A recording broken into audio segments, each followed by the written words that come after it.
ପ୍ରେମିକାଙ୍କୁ ପାଇବା ପାଇଁ ପିଲା ଚୋରି ଅଭିଯୁକ୍ତ ଗିରଫ।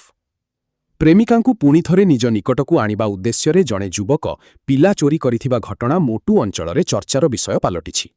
ଗ୍ରାମବାସୀଙ୍କ ସଚେତନତା ଯୋଗୁଁ ଅଭିଯୁକ୍ତ ଧରାପଡ଼ିଥିବା ବେଳେ ପୋଲିସ ତାଙ୍କୁ ଗିରଫ କରିଛି। ସୂଚନା ଅନୁଯାୟୀ MV60 ଗ୍ରାମର ସୁବ୍ରତ ମଣ୍ଡଳଙ୍କର MV114 ଗ୍ରାମର ଜଣେ ମହିଳାଙ୍କ ସହ ପ୍ରେମ ସମ୍ପର୍କ ଥିଲା। କିଛିଦିନ ହେବ ଉଭୟଙ୍କ ମଧ୍ୟରେ ଯୋଗାଯୋଗ ବନ୍ଦ ହୋଇଯାଇଥିବାରୁ ସେ ପ୍ରେମିକାଙ୍କ ପୁଅକୁ ଉଠାଇ ନେଲେ ସେ ନିଜ ପାଖକୁ ଆସିବେ ବୋଲି ଯୋଜନା କରିଥିଲେ। ଭୋର ସମୟରେ ସେ MV114 ଗ୍ରାମକୁ ଯାଇଥିଲେ, କିନ୍ତୁ ପ୍ରେମିକାଙ୍କ ଘର ଚିହ୍ନଟ କରିପାରିନଥିବାରୁ ଭୁଲବଶତଃ ଅନ୍ୟ ଘରର 5 ବର୍ଷର ଶିଶୁକୁ ଉଠାଇ ନେଇଥିଲେ। ପରେ ଗ୍ରାମବାସୀଙ୍କ ସନ୍ଦେହ ହେବାରୁ ତାଙ୍କୁ କାବୁ କରି ପୋଲିସକୁ ଖବର ଦେଇଥିଲେ। ମୋଟୁ ପୋଲିସ ଘଟଣାସ୍ଥଳରେ ପହଞ୍ଚି ଅଭିଯୁକ୍ତଙ୍କୁ ଗିରଫ କରିଥିବା ବେଳେ ପଚରାଉଚରା ସମୟରେ ସେ ସମସ୍ତ ଘଟଣା ସ୍ୱୀକାର କରିଥିବା ଜଣାପଡ଼ିଛି। ପୋଲିସ ଘଟଣାର ଅଧିକ ତଦନ୍ତ ଜାରି ରଖିଛି। ବ୍ୟୁରୋ ରିପୋର୍ଟ, KBK ଦର୍ପଣ। गोटे पुओ पिला तार माँ नहीं कि शुईला राति 3टा अधा बेले पिलाटा को धरिकी जने आसिकी पढ़ाऊला चोरटा।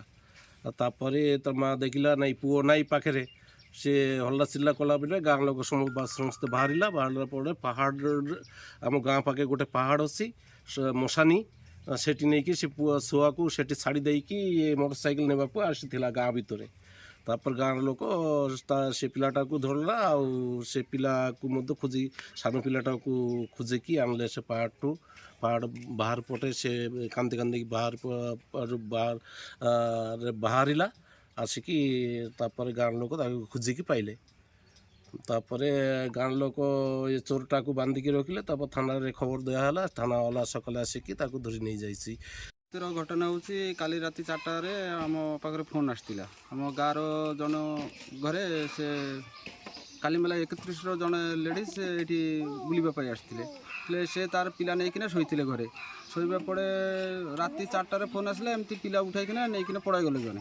तापर आम गाँ लोक समस्ते गली से जापर पूरा घेरिली पहाड़ सब घेरिली खोजाखोजी कली। तापर मिलना बोलिकिना पूरा घूरा खोजाखोजी कलापर जाकिना आम श्मशान अच्छी से श्मशान जंगल भीतर को से पिला सहित धरली आम धरिकी आनली आनला एका पुलिस को खबर देली। पुलिस आसिक नहीं गले।